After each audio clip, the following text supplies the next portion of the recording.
Welcome back, everyone. Today I'm going to be commencing my review of the Diamond Select Toys Marvel Select Titanium Man action figure. Is this action figure a paragon of design perfection, or should be relegated to the dumpster? Or is it characterized by insipid, unalloyed mediocrity in the form of a quantity score? I'd have to rate it to be an 8 out of 10.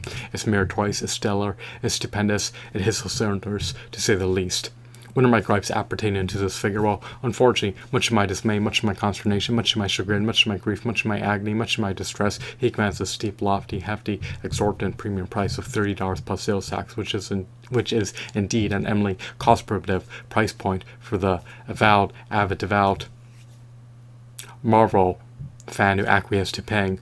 Nonetheless, he's still meritorious in all facets. He has high-quality aesthetics, high quality details, high quality shadings, high quality textures, and of course high quality sculpt. He stands roughly 9.5 inches tall and he's sporting roughly 16 points of articulation, so he has latitude for dynamic posability. Fortune comes with an interchangeable head in tandem with an interchangeable hand, so he can leverage two-fisted hands to pummel his adversaries to death, and you can swap out his head at your own discretion if you want to see an unmasked variation of this character. It's a steep price point of $30 plus sales tax, which is 375% greater than the retail price of an $8 Toy Biz Marvel Legends figure. I would have preferred if he came with additional figures in tandem with comic books, Marvel movies, Marvel TV series, and Build-A-Figure pieces for meticulously detailed behemoth Build-A-Figures that stand roughly 14 to 16 inches tall. So I would have preferred if they could have wedged far more items into the package, and other than just a single figure in tandem with an interchangeable hand and an interchangeable head. The more that they could have consolidated into the packaging, the merrier. So I have to utilize an $8 Toy Biz Marvel Legends action figure or an $8 DC Universe Classics action figure as a benchmark for comparison of value.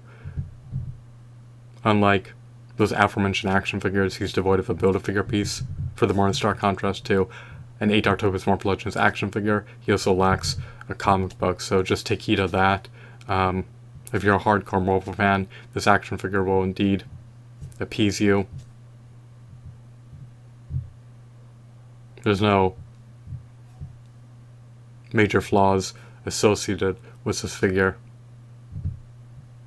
There's no areas for improvement other than offering this action figure for a more affordable, less cost prohibitive price.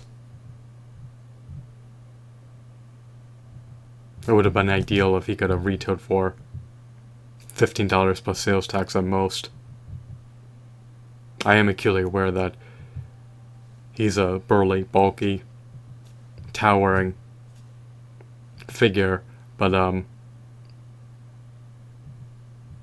at the steep price point of $30 plus sales tax, he could have practically procured almost 4 Toy Biz Marvel Legends action figures in tandem with 4 comic books and 4 Build-A-Figure pieces for a meticulously detailed behemoth of a 14 to 16 inch Toy Biz Marvel Legends Build-A-Figure.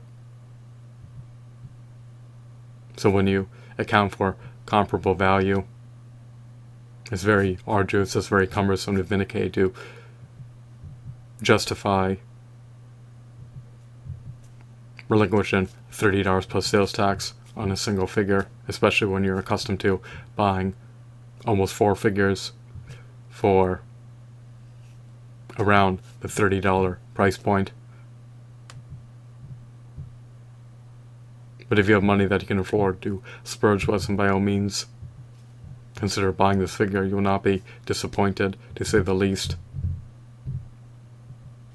He is sturdy, and he's inapt to lose his structural integrity over time.